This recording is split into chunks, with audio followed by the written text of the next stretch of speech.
Pek çok insan köpekleri dışlar. Fakat unuttukları bir şey var ki köpekler dünyanın en dost canlısı hayvanlarıdır.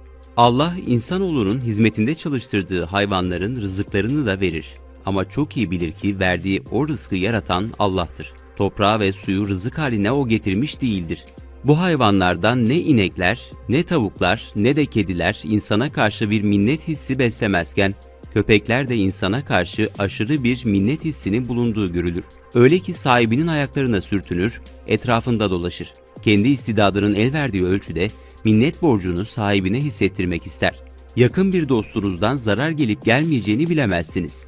Ancak köpekler öldüğünüzde bile sizi ararlar.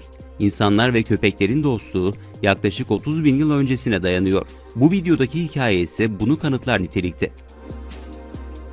Çoğumuz köpeklerin hislerini ve zekalarını hafife alıyoruz.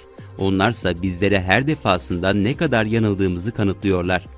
Catherine Swilik ve ailesi eski sahiplerinin terk ettiği bir Doberman'ı sahiplendiler. Catherine de çocuklarıyla köpeği tanıştırırken dikkatli olması gerektiğini düşündü. Kısa sürede 17 aylık kızıyla köpek arasında inanılmaz bir arkadaşlık oluştu. Kan adını verdikleri Doberman, bir önceki sahipleri tarafından şiddete maruz kalmıştı. Maalesef bazı insanlar hayvanlara edilen işkencede sınır tanımıyorlar. Sık sık işkence edilen hayvanları tedavi eden veterinerler bile gün geçtikçe şaşırtıcı manzaralarla karşılaşıyorlar. Swilik ailesi köpeği sahiplenirken onun güvenini kazanmanın zor olacağını biliyorlardı. Kan adındaki köpek 4 gündür aileyle birlikteydi ve uyum sorunu yaşamıyordu. Derken hiç beklenmedik bir şey gerçekleşti. Catherine Swilik 2007 yılında bahçesinde oyalanıyordu. 17 aylık kızı Charlotte da onunla birlikteydi. Bir de yanlarında sahiplendikleri Kan ismindeki Doberman cinsi köpek de vardı. Kan birden sinirlendi ve küçük kızı çimlerin dışına kadar kovaladı. Catherine şaşkınlıktan kıpırdayamamıştı bile. Sonra Kan küçük kızı bezinden tutarak bahçenin dışına taşıdı. Şaşkın anne Catherine kızına doğru koştu. İşte o an Kan'ın neden bu kadar agresif olduğunu anladı. Meğerse çimlerin içinde bir mulga yılanı geziniyormuş. Köpek küçük kızı kurtarmaya çalışırken yılan tarafından ısırılmış. Mulga yılanları Avustralya'nın en tehlikeli 10 yılanı arasında gösteriliyor. Neyse ki Catherine köpeği Kan'ı zehir etkisini göstermeden önce veterinere götürdü. Veteriner Kan'a panzehir verdi ve köpek bu sayede kurtuldu.